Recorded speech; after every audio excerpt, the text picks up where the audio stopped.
It started innocently enough. Kevin had been browsing YouTube, like he did most nights, when he stumbled upon a strange video. It was titled, "Clear Your Mind in 3 Minutes," with no description, just an eerie thumbnail of a swirling, shifting pattern. Curiosity piqued. He clicked on it.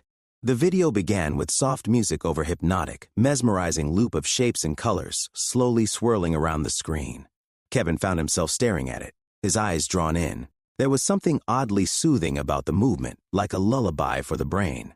He leaned closer to the screen. A message flashed. "Keep watching." Kevin chuckled. It was just some weird experimental video, right? But the longer he watched, the more it felt like it was pulling him in. His head began to ache, a dull throb building behind his eyes. He tried to look away, but his body wouldn't let him. He couldn't pull himself from the screen. Hours passed. Kevin watched video after video, each one more bizarre than the last. Images that seemed to dance and melt, distorted faces appearing in the patterns, voices whispering in languages he couldn't understand. They all had the same haunting message: keep watching. The last video finally finished. Kevin was shocked at how late it was. His head felt like it was splitting in two. His thoughts were scattered. The world around him seemed to shimmer and distort, like he was trapped in the videos themselves. Kevin stumbled to the kitchen. He reached for a glass of water, but as he stared at his reflection in the kitchen window, he saw something. His face, warping, contorting. His skin was melting. His eyes were wide, but no longer his own, just black, endless holes.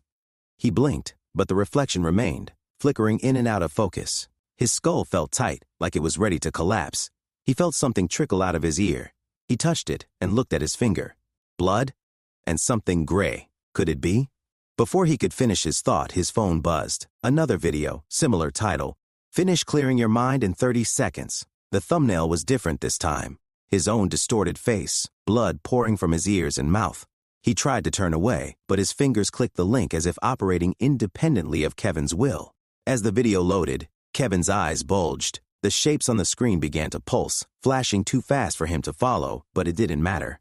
A message flashed on the screen. "Watch closer." A sickening wet pop followed by excruciating pain as his eyes snapped from their sockets, attaching themselves to the screen. Kevin screamed, his scream fading as his mind faded away. The last thing Kevin felt was his liquefied brain being sucked through his optical nerves and into the ether beyond his phone screen.